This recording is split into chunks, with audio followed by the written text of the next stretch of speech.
What's going on, everybody? This is Jeff with 15 Minutes of Fame. Today, I have something very special for you all.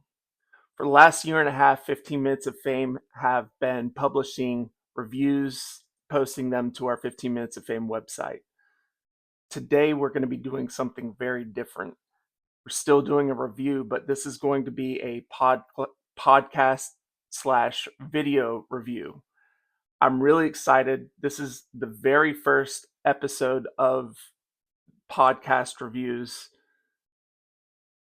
Going forward, this might show up as a spotlight where I may feature 2 to 3 artists in a podcast, or it may be a full on review of one artist, like an album or an EP, for example. Today, this is part of a special feature for Elly Kace, who I have been working on promoting her upcoming album, The Seventh Gate. The review for her is a special 4-part feature. This is part number 2. Part number 1 is the interview that took place in August, which you can see on the 15 Minutes of Fame website, or you can go to the YouTube channel to watch the interview with Elly there. This review, the podcast, will be available on YouTube, and I'm also looking on having the podcasts published on some podcast platform as well, and it will be available on the 15 Minutes of Fame website. So, really excited to be launching this new feature for reviews, for promoting independent artists, for getting your names out there. Can't wait to roll this out. We're going to start slowly, maybe 1 or 2 per month. And from there, we're going to see, how much traction this gets. And if this is something that you guys think is maybe something that we should make a priority, we're going to try and do that. So without anything more to say on this launch, I'm going to go ahead and get into the content of what we're going to be talking about, which is the independent artist from New York and Chicago, Elly Kace. So with Elly, I was first introduced to her music at the very start of 15 Minutes of Fame. She is one of the very first artists that I had the privilege of reviewing, and she sent me her EPK last July, for an EP that she was releasing called If I Ask Enough, Could You Love Me? And when I listened to the music, granted, this was right when 15 Minutes of Fame started, my initial thought was, shit, I am in over my head. I thought that I was going to, you know, get a couple of artists who are, kind of getting started working and like hope to kind of amplify their platform a little bit. I was not expecting a musician who really just had everything together. It was a little bit intimidating. First of all, the EPK was very clean, very precise. It was very structured. And then when I listened to the music, I was blown away. I hadn't heard anything like it. It was just absolutely phenomenal.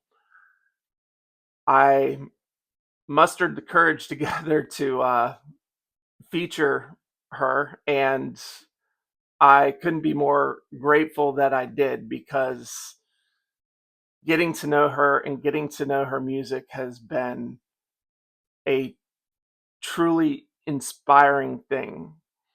So I did the initial review in July. In December, I did a follow up interview with her, just kind of a catch up to see where she was. And it was in December that she first mentioned that she was completing an album that she was anticipating on releasing in the following year. And a few months later, lo and behold, I get another EPK from Elly, and it turns out that her album, The Seventh Gate, is finished, and she's got this map of release dates where she was going to release every single song on the album as a single prior to the album's release, which is going to be in March of 2026.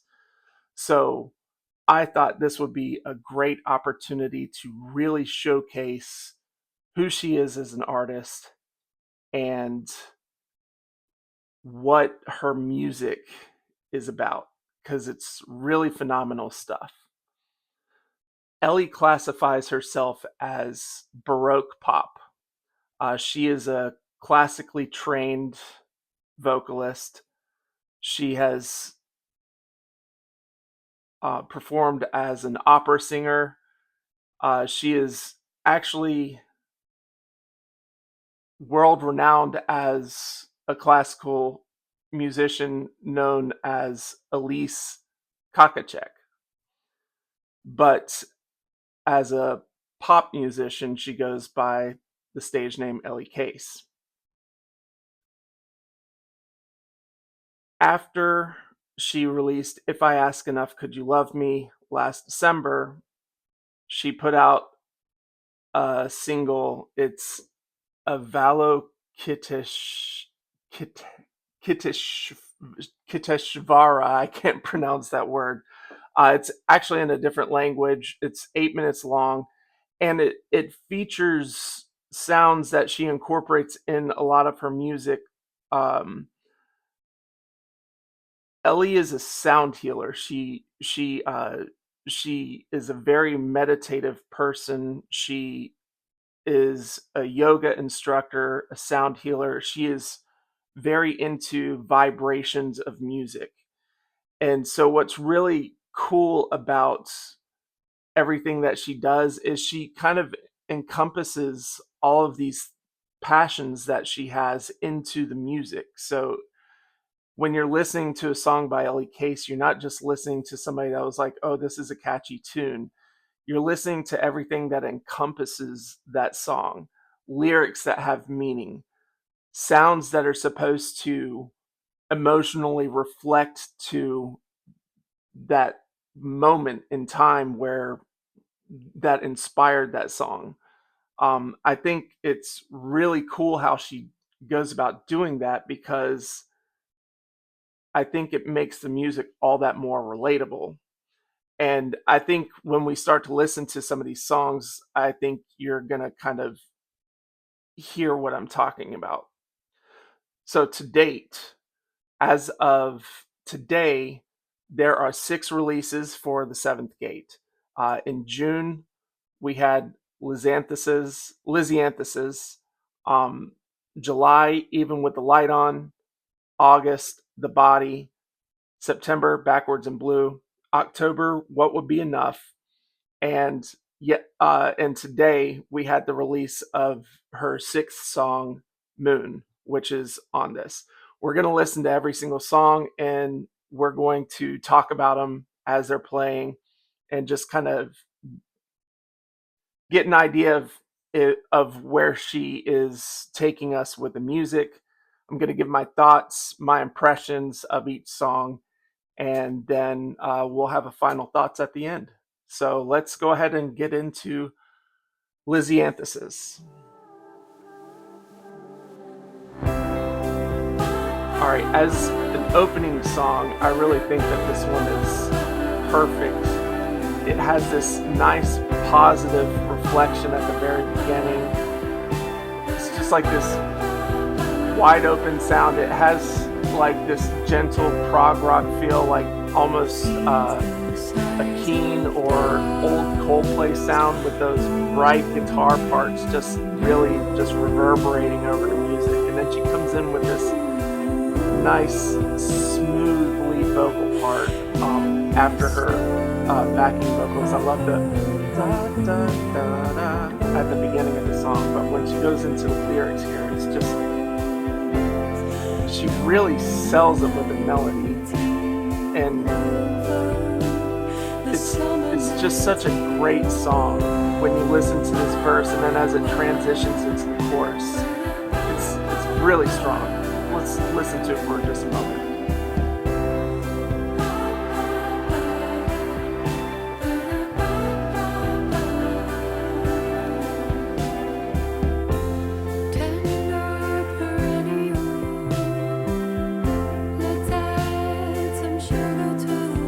She generally performs with very incredible musicians. She went to NYU and she's made a bond with a group of musicians there that she frequently uses and reuses in her music. I love this. Listen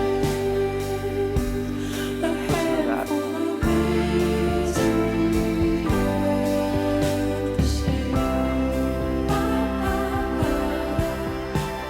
It's just so thematic how she presents the lyrics and she performs.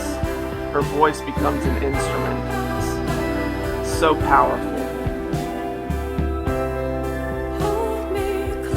Just listen to everything that is happening in the song right now.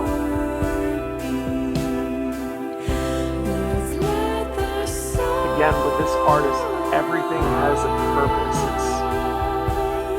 There's not like this, oh, I think there should be a guitar in here. That guitar has a purpose to the music that she's producing. That bass part.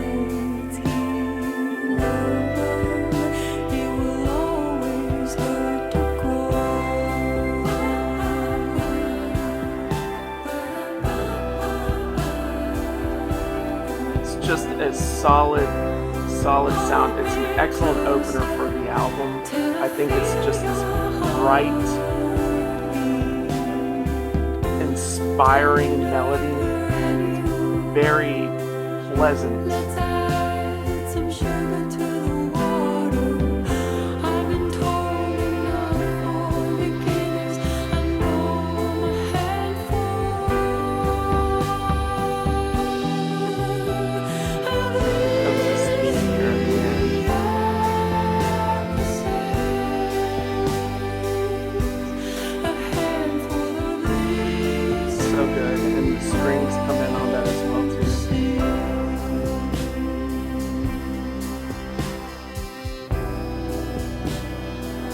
As you can see, she is a very accomplished musician.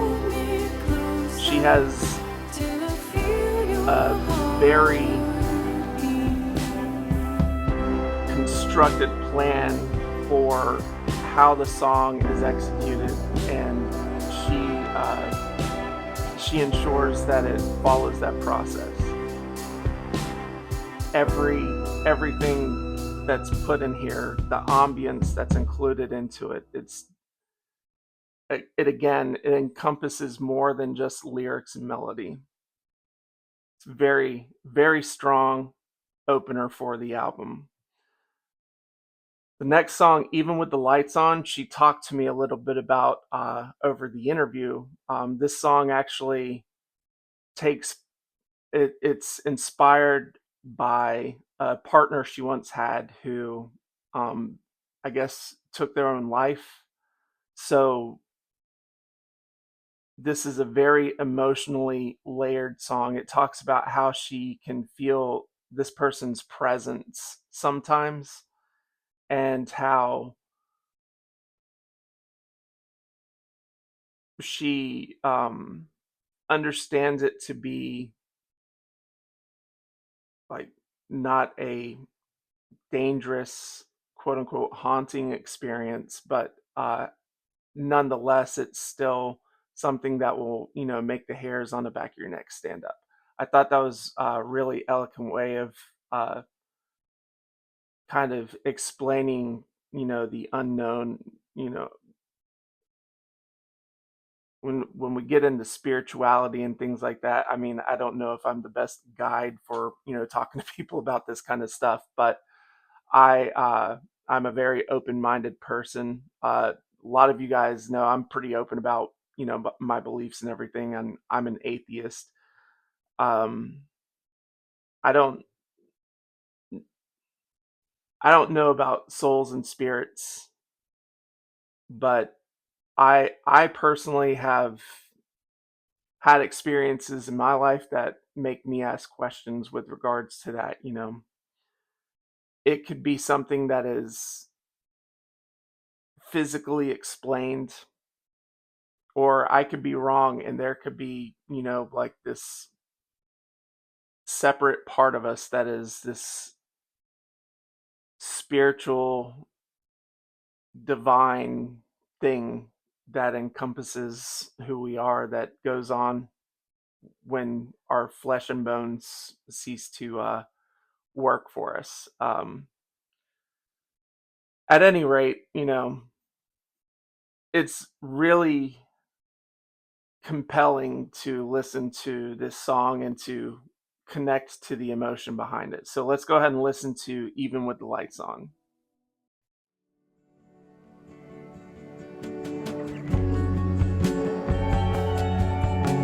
And again, she's able to encompass the meaning of songs beyond just what was in the lyrics. Everything that you hear just sounds like the context of the song. I think it's so impressive.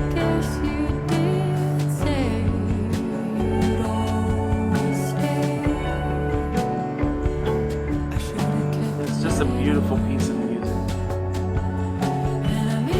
Listen to that chorus. And then the piano. Very good. I remember first listening to this song, I really thought about Cranberries. The tone in her voice is very similar to Dolores's. It almost even sounds like a similar accent. It's very, very beautiful sound to the tone of her voice, and it's so applicable to the rest of the music as well too. To me, this song just sounds like, somebody waking up with a start in the middle of the night, looking in a dark room, trying to see, like, is somebody in here with me? I just think it's so good.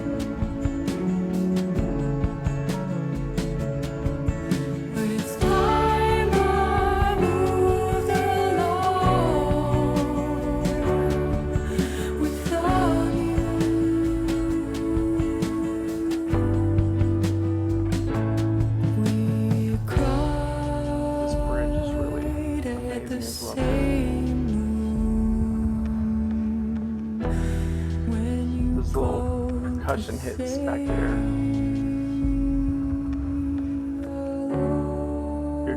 They're so backed up into the mix, but they still have their place.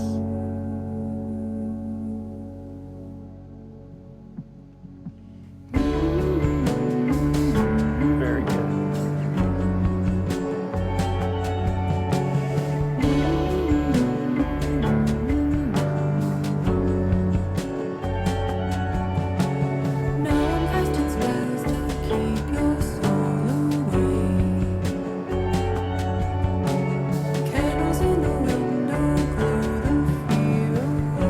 Casting spells to keep your soul away. Candles in the window blow the fear away.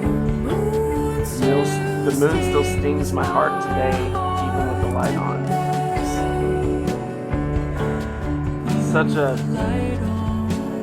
poetic verse. So cool. It's very well written.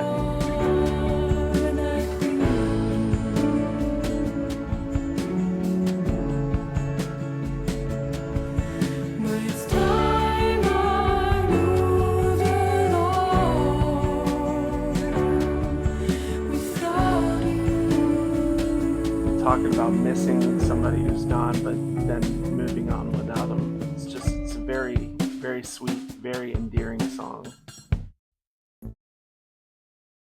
All right, so the next one is The Body, which we spoke to Elly during the release of this song. This is another one that is just really in tune to the context of the song. In addition to the lyrics, she really encompasses the meaning with the melody, the music, the timbre, everything. So let's check this one out. This is a really great. She comes in with this very rhythmic cadence to her music. Or to the vocal part. It's really great here, and it even sounds like a clock. I clean the body, I feed the body, I sleep the body, I move the body, I cry the body, I laugh the body, I rage the body, I mourn the body, I clean the body, I feed the body, I sleep the body, I move the body, I cry the body. Backing vocals are going to come in right here.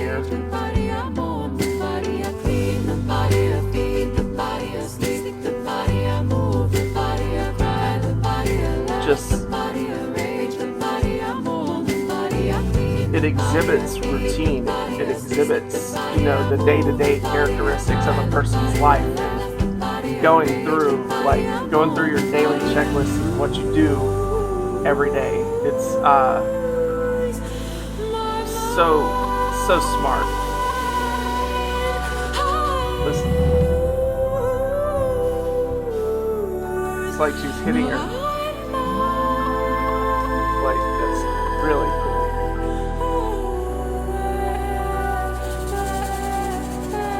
How the rhythm just goes away for this part. It's almost like when somebody has to stop and kind of take their break, step away from the routine.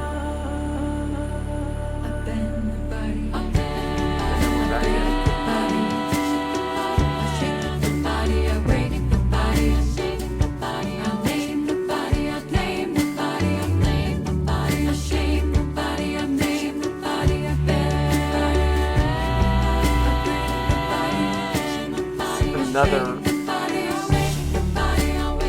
perfect execution from the instrumentalists here. I'm really impressed with the rhythmic precision of this song.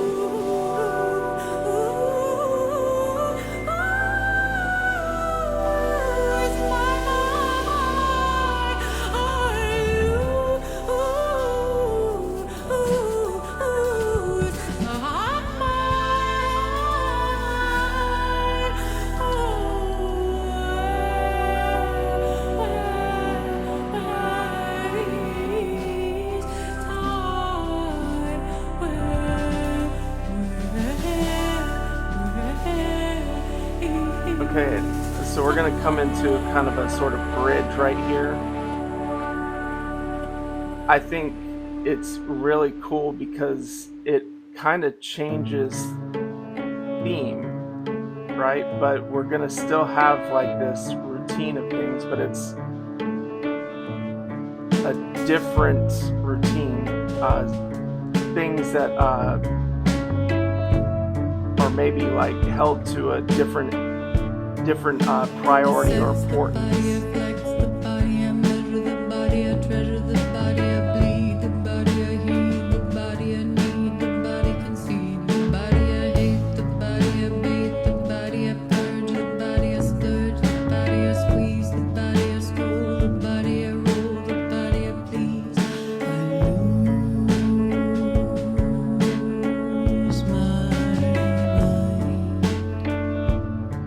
So strong, such a good close to this song. Really strong.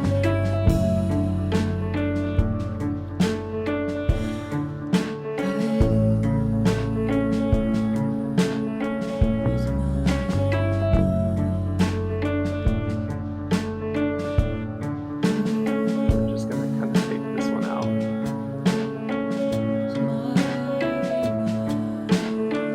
Once again, you can really hear here how Kace and the instrumentalists are really just all on the same page with understanding the message that is conveyed in the song, and it's executed with precision, with perfection. It's very nicely done. It's like she's putting on a clinic for songwriting here. Okay, the next one here, this is Backwards in Blue. It came out September 7th. Let's go ahead and give this one a listen. Your eyes on mine, a pressure I love the emphasis on the percussion here in this one. lines to nowhere when I reach for your heart in all this mess. How could you shut the door? And this is just this theme right here. Pages backwards, looking for just one clear letter, staring at your empty pages with deep blue eyes, feeling every page in my fingers. I can feel your rage there. That violin that's playing the pizzicato with the vocal melody.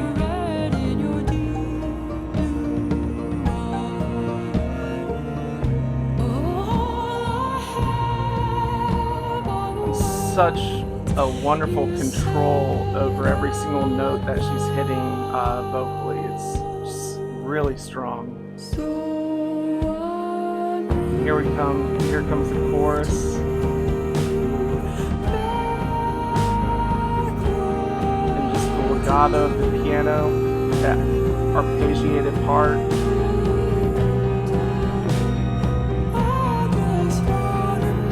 Excellent chord progression. And now we got the rhythm change.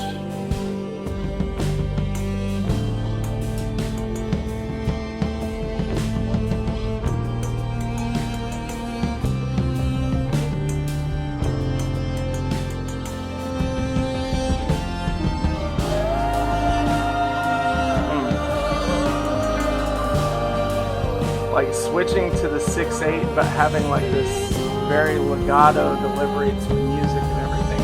I just think it's so brilliant.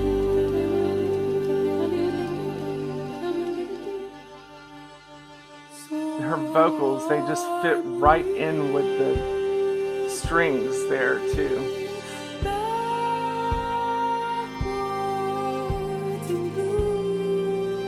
We go higher here. Another artist, and I think I mentioned this in the review that I wrote about her, but this is very, it reminds me a lot of the electronic group Delirium, who were very popular, most popular in the late 90s, but they still put music out to this day. I guess back then they could have been classified as techno, new age, things like that, but they have always been very good about encompassing, like, you know, all kinds of historical forms of music, classical, Renaissance, Baroque, Gothic chanting into their music. Their most notorious song, Sarah McLachlan featured as a vocalist for, is called Silence. It's just a lot of these ambient sounds that you hear in her music. It reminds me a lot of Delirium and what they did. Another excellent song. And then so next we have what released in October. It's What Would Be Enough. This is probably the song that I'm least familiar with so far, but I've still listened to it quite a few times. This is very, very, very good song as well.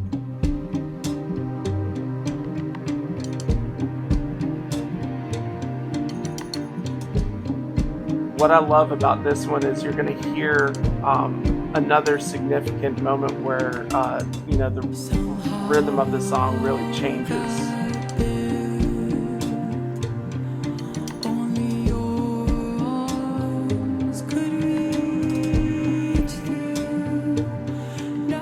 Right now we're in 3/4.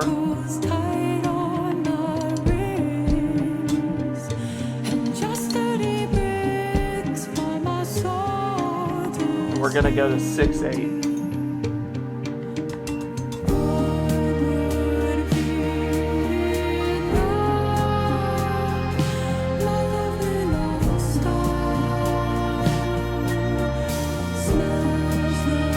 And again, it changes from this very staccato sound to this more legato feel. And I just love these transitional pieces that she incorporates in her songs. And there are things that just stay and linger and kind of tie the two elements together. It's wonderful.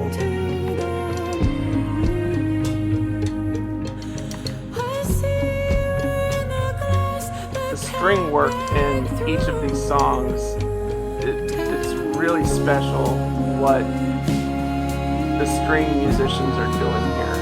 It's really, really good. The composition is wonderful.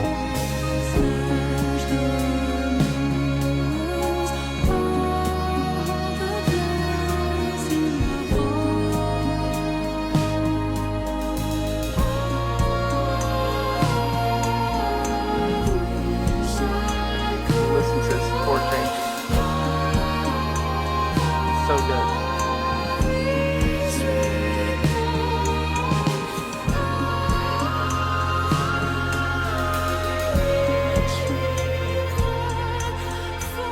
And again, the vocal work that's done here is just the tone that she incorporates into her singing is just really special. You hear the element within her voice that's classically trained, but just like Louvet, she's able to introduce that classical element into a popular music setting, and it fits into like an alternative category, like alt pop or like an indie folk element.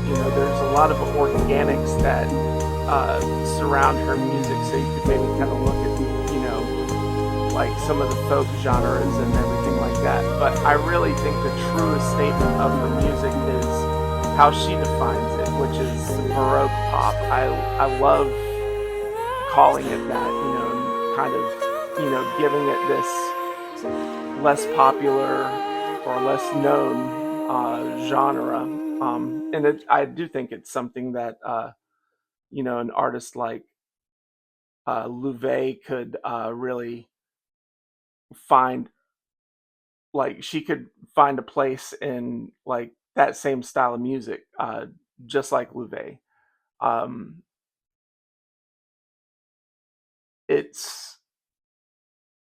It serves as such a bridge between these genres that otherwise would be pretty far away from one another.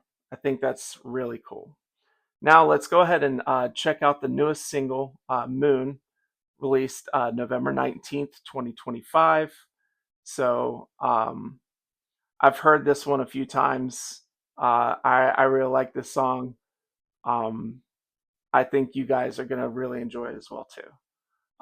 It's just really, really good. It's almost got where everything almost has a brighter sound. You'll hear okay, so you can hear it's almost got a darker feel, and you can look at the album art for the single as well. It's the darkest of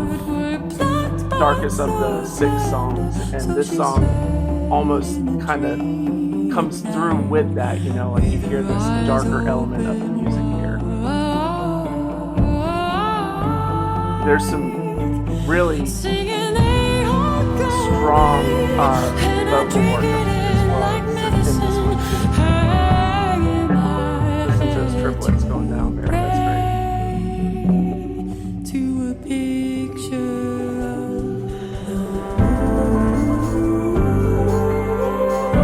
Piano, that arpeggiation there.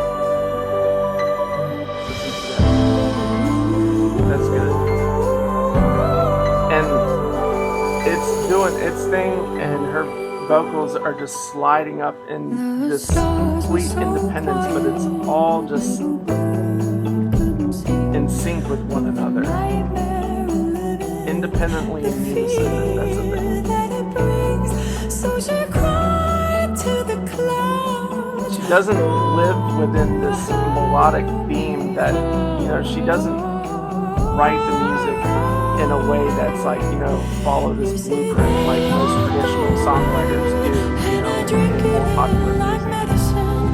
Hanging There's a by a progression, thread and to she pray attacks each to progression the with picture. different elements, different intervals, to really just draw out the maximum potential of the song. It's really great. The theory is there, it exists, it can be done, just people don't use it as frequently as she does in her music. And I think that again is evident of the classical training. She finds more ways to say what she's trying to say through the music. The wind was so soft, little bird couldn't fly. Every breeze bruised her Lyrics heartstrings, and here as too, I just hard really as like she this. So it's the wind was so soft, little tried, the bird couldn't fly. Every breeze bruised her heartstrings, and as hard as she tried, the tenderness held her too gently. now her bones are decaying upon the cold ground. Her sweet little feathers dissolving in the It has the sun. cadence of like old folk songs, like like The stars. children's folk tales, folk songs, and things like that. Singing, we all go away. Let's drink it in like medicine, hanging our heads together. I just love the way that those triplets are performed by the instrumentalists. And again, I'm going to reiterate, some it's a piano player, but they are really on it. It's so good.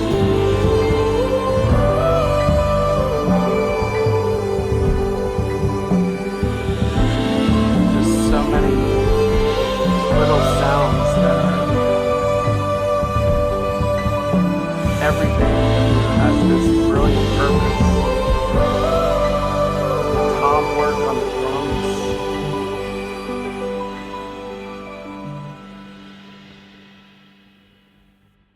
Okay, so after that, we've heard the 6 songs that have currently been released for Seventh Gate. I'm hoping that you guys have a better understanding of exactly what encompasses the music that Elly Kace is producing. It's it can't be described in any one way. She is really exploring as many different possibilities as she can to bring these songs to the forefront of the album to encompass the story that she's trying to tell. It's phenomenal. I think coming off of If I Ask Enough, Could You Love Me? I think that Seventh Gate is going to be a very strong extension from the work that she did in that album. And if you've ever listened to any of her previous albums, 2023, she released Object Permanence, and 2021, she released Nothing I See Means Anything. These are also very good albums. Actually, Nothing I See Means Anything. I have that on vinyl. Excellent work. It's all elemental within the musician that Elly is, but every single time she releases something new, you hear growth in it. I definitely hear growth in what she's done with Seventh Gate. You've now heard 6 of the 10 songs from this album, and I think you can really get an idea of that as well too. if you're not following Elly Case right now, you should really take this opportunity to go ahead and start following her. Again, her album comes out in March. She's got 4 more single releases. We're going to be doing another part of her the special feature for this album release in January. New Year, uh, people sometimes like to participate in the New Year's resolutions kind of thing. And at the beginning of this episode, I talked about how Elly is a sound healer. I thought it would be neat to do a live version of a virtual sound healing session. So we're going to try that sometime in January around the release of her 8th single. And then in March, there will be a final review for the 7th Gate that's published along with the release of the album. I'm really excited about this album being given to the world. This is some incredible work.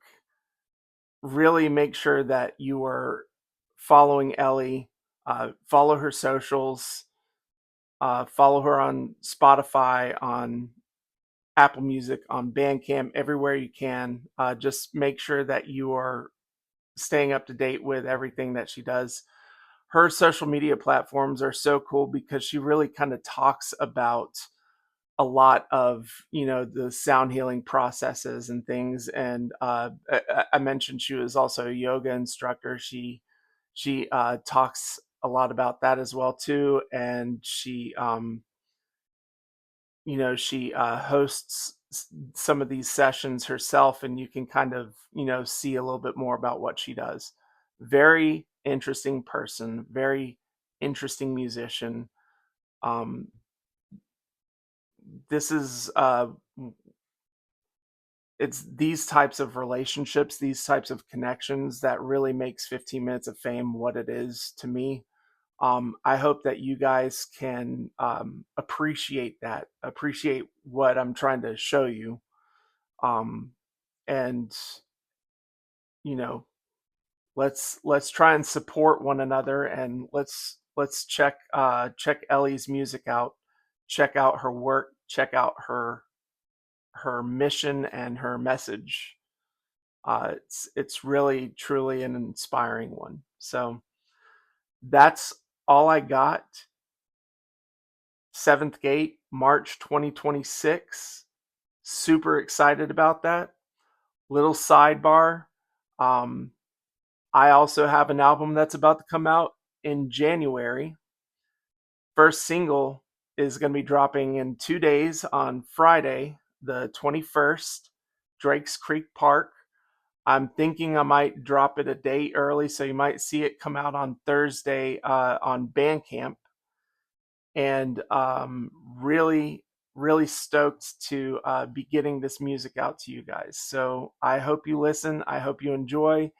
If you're interested in purchasing one of my vinyls that will be on sale when the album releases, I am doing a pre pre-release pre-release sale for the vinyl. You can purchase it at my website, jeffthomasmusic.com, and it's just right on the front screen. You can just click on the link to the store and go ahead and uh, pre-purchase or pre-save your copy of the limited edition vinyl. I'm really proud of this album. It's going to be the last album I ever release as Jeff Thomas. So it's been one heck of a journey making this record. But it's here and it's happening, and I can't wait for you all to hear it. That's all I got. Um, you guys, I hope you have a fantastic day. Um, hope you have a wonderful holidays that are coming up. And you know what to do. Go press play.